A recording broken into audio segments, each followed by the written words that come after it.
കേരളത്തിൽ ഇപ്പോൾ നടക്കുന്ന ഏറ്റവും പ്രധാനപ്പെട്ടൊരു വാക്ക്, ഈ തെരഞ്ഞെടുപ്പിൽ നടക്കുന്ന വാക്ക് പരനാറി, പിന്നെ അതുപോലെ തന്നെ ചെറ്റത്തര, അതൊക്കെ ഉണ്ട്. അത് അശ്ലീല വാക്കുകളാണ്. ഞാൻ പറഞ്ഞ അതല്ല, അതൊന്നുമല്ല. ഒരു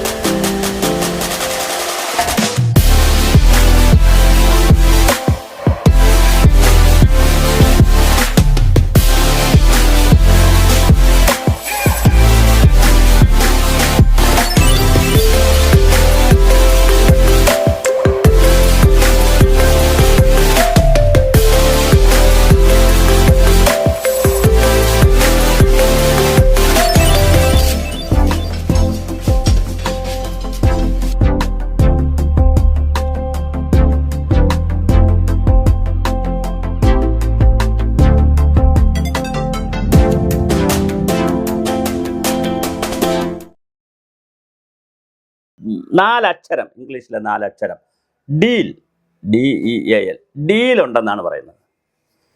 കോൺഗ്രസ്സുകാർ ആരോപിക്കുന്നത് CPM-ഉം BJP-യും തമ്മിൽ ഡീല്, CPM ആരോപിക്കുന്നത് BJP-യും കോൺഗ്രസും തമ്മിൽ ഡീല്. ഇങ്ങനെ അങ്ങോട്ടും ഇങ്ങോട്ടും ഒക്കെ ഡീലുകൾ പറയുന്നു. എന്താണ് ഇതിൻ്റെ ഒരു ചരിത്രം?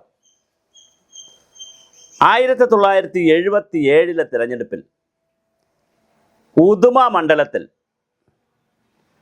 KG മാരാർ മത്സരിച്ചപ്പോൾ മാരാരുടെ തെരഞ്ഞെടുപ്പിന് CPM സപ്പോർട്ട് ചെയ്തിട്ടുണ്ട്. EMS-ന് ബാഡ്ജ് കുത്തിക്കൊടുത്തത് KG മാരാറാണ്. ഈ ചിത്രം ഇവിടെ ചരിത്രത്തിൽ കിടപ്പുണ്ട്. അതുകൊണ്ട് പിണറായി സഖാവ് വല്ലാതെ ഞെളിയരുത്. ഇനി ഇപ്പുറത്തോട്ട് വരാൻ ഞാൻ KG മാരാർ കുത്തിയല്ലോ. മറ്റൊരു തമാശ നടന്നിട്ടുണ്ട് 77 ജനുവരി മാസത്തിലാണ്, ഞാനെല്ലാം ഡേറ്റ വെച്ചാണ് സംസാരിക്കുന്നത്, ജനുവരി മാസത്തിലാണ് ജനതാ പാർട്ടിയും ജനസംഘം, അതായത് ജനസംഘം എന്ന് പറഞ്ഞാൽ അന്നത്തെ RSS, ഇതാ രാഷ്ട്രീയ പാർട്ടി, ഇന്നത്തെ BJP-ക്ക് മുമ്പുള്ള പാർട്ടി, ജനസംഘവും ഒക്കെ കൂടി ജോർജ് ഫെർണാണ്ടസിൻ്റെ നേതൃത്വത്തിൽ ഇന്ദിരാഗാന്ധിക്കെതിരെ ഐക്യമുന്നണി ഉണ്ടാക്കിയത്. അതിലാരും ഉണ്ട്? CPM ഉണ്ട്, BJP ഉണ്ട്. BJP ഇല്ല, BJP അന്ന് ഉണ്ടായില്ല. ഈ ജനസംഘമുണ്ട്, ജനതാ പാർട്ടിയുണ്ട്. ജനുവരി മാസത്തിലാണ് അത് ഉണ്ടാക്കിയത്. മാർച്ച് മാസത്തിലാണ് തിരഞ്ഞെടുപ്പ്. വളരെ രസകരമാണ് എൻ്റെ കഥ. അപ്പം ജനുവരിയിൽ ലയിക്കുന്നു ജനസംഘം, മാർച്ചിൽ തിരഞ്ഞെടുപ്പ് നടക്കുന്നു. സ്വാഭാവികമായിട്ട് 2 മാസം കൊണ്ട് കംപ്ലീറ്റ് ലയനമൊക്കെ പൂർത്തിയായി വേറൊരു പാർട്ടി എന്നൊക്കെ നമുക്ക് പറയാൻ പറ്റും. ആ സമയത്ത് K. രാമൻപിള്ള, BJP-യുടെ ഇന്ന് ജീവിച്ചിരിപ്പുണ്ട് പ്രസിഡന്റ്, അദ്ദേഹത്തെ പോയി കണ്ട് വോട്ട് വേണമെന്ന്. പിണറായി അന്ന് കൂത്തുപറമ്പിൽ മത്സരിക്കുന്നു. ഞാൻ വിട്ടേ, ഉദുമൊക്കെ കൂത്തുപറമ്പുണ്ട്. പിണറായി അന്നും MLA ആണ്, ചെറുപ്പക്കാരനായിട്ട്. ആ CPM-ന് വോട്ട് ചെയ്യണമെന്ന് തിരുവനന്തപുരത്ത് പോയി BJP-യുടെ ഓഫീസിൽ പോയി CPM-ൻ്റെ ഗോവിന്ദപിള്ളയാണോ എന്നെനിക്ക് കറക്റ്റ് അറിയില്ല, P. ഗോവിന്ദപിള്ള, ആ പേര് മാത്രമേ എനിക്ക് സംശയമുള്ളൂ, പോയി കണ്ട് സംസാരിച്ചിരുന്നു. അപ്പോൾ അന്ന് 77 സാങ്കേതികമായി പറയാം നമ്മൾ ജനസംഘമായിട്ട് ബന്ധമില്ലെന്ന്. പക്ഷേ BJP പ്രവർത്തകർ തന്നെ, BJP അല്ലെ RSS-ൻ്റെയും സംഘപരിവാറിൻ്റെയും ജനസംഘത്തിൻ്റെയും പ്രവർത്തകർ തന്നെയാണ് CPM-ന് എന്ത് കൊടുത്തത്? വോട്ട് കൊടുത്തു എന്നല്ല, ബൂത്ത് ഏജൻ്റായിരുന്നു, ഏജൻ്റായിരുന്നു, മണ്ഡലം കമ്മിറ്റി ആയിരുന്നു, ഒക്കെ ആയിരുന്നത് ഇതേ തന്നെ. മാരാരുടെ, KG മാരാരുടെ തെരഞ്ഞെടുപ്പ് കമ്മിറ്റി ചെയർമാൻ CPM-ൻ്റെ ഏരിയ സെക്രട്ടറി ആയിരുന്നു. ഇതേക്കുള്ളൊരു ബന്ധം വേണോ? ഭാര്യ ഭർത്തൃ ബന്ധമായില്ലേ? എന്നാൽ കോൺഗ്രസ്സുകാർ വിട്ടോ, അവർ ചേട്ടന്മാർ വിട്ടോ? അവരും വിട്ടില്ല. അവർ ഡോക്ടർ മാധവൻകുട്ടിയെ മത്സരിപ്പിച്ചു വടകരയിൽ.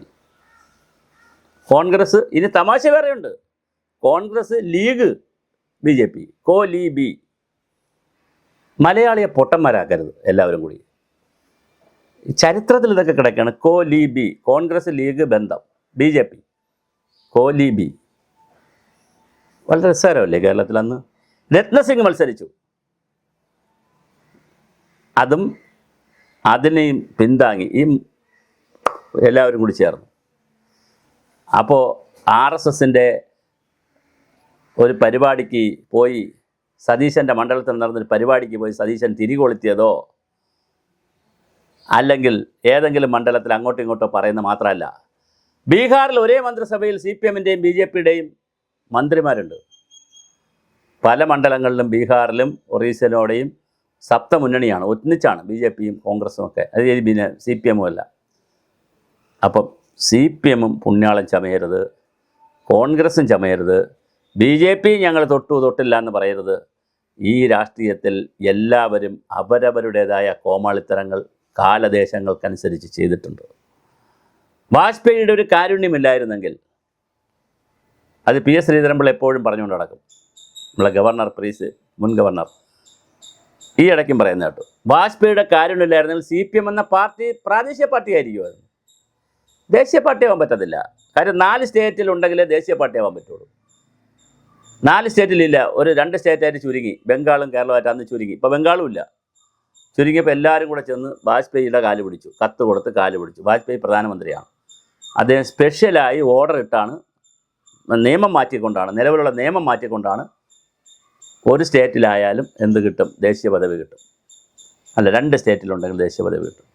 ഇപ്പോൾ 2 സ്റ്റേറ്റായി. തമിഴ്നാട്ടിൽ ഇനി തമിഴ്നാട്ടിലെ കഥ പറഞ്ഞാൽ അവിടെ ആരൊക്കെയായിട്ടാണ് ബന്ധം? Congress, Stalin, DMK, communist party, League. എന്തൊരാണ് ഇത്, നല്ല രസമല്ലേ.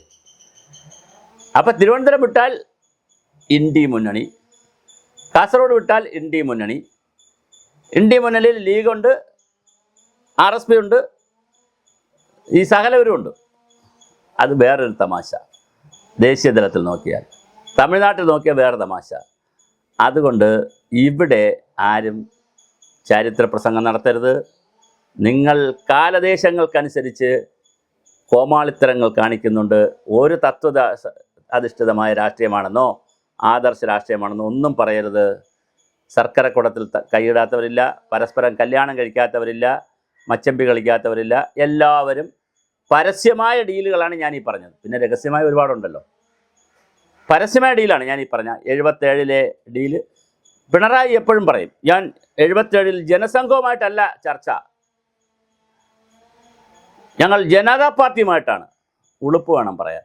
സാങ്കേതികമായി പറഞ്ഞാൽ ജനതാ പാർട്ടി, പക്ഷെ ജനസംഘത്തിൻ്റെ പ്രവർത്തകർ, RSSൻ്റെ പ്രവർത്തകർ ശക്തമായി ഇറങ്ങി വോട്ട് പിടിച്ചു.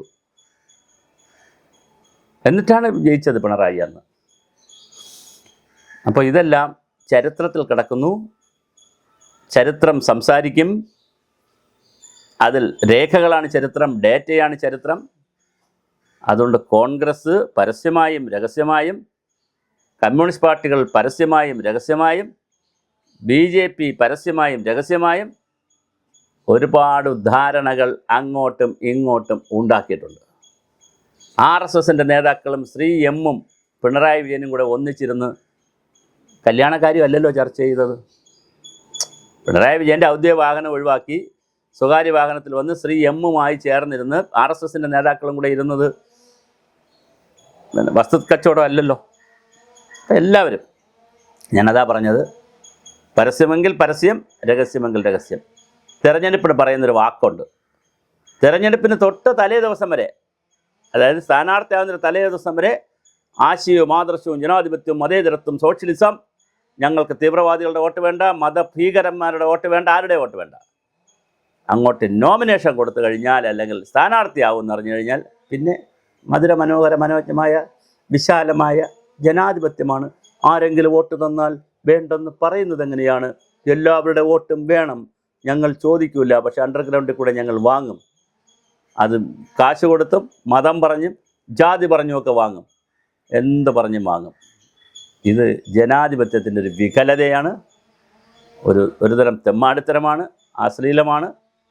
പക്ഷെ ഇതെല്ലാം നമ്മൾ കാണുകയാണ്. പാവപ്പെട്ട ജനങ്ങൾ അസംഘടിതരാണ്, അവർക്ക് വോയിസ് ഇല്ല, അവർക്ക് ഇടവുമില്ല പറയാൻ. അതുകൊണ്ട് അവർ വെറുതെ ഇരിക്കുന്നു. പക്ഷേ കാലദേശങ്ങൾക്കനുസരിച്ച് BJP, RSS, കോൺഗ്രസ് എല്ലാവരും പറ്റുന്ന രീതിയിൽ അങ്ങോട്ടും ഇങ്ങോട്ടും പരസ്പരം നീ എൻ്റെ തോൾ ചൊറിയുക, ഞാൻ നിൻ്റെ തോൾ അങ്ങോട്ടും ഇങ്ങോട്ടും ചൊറിഞ്ഞിട്ടുണ്ട്.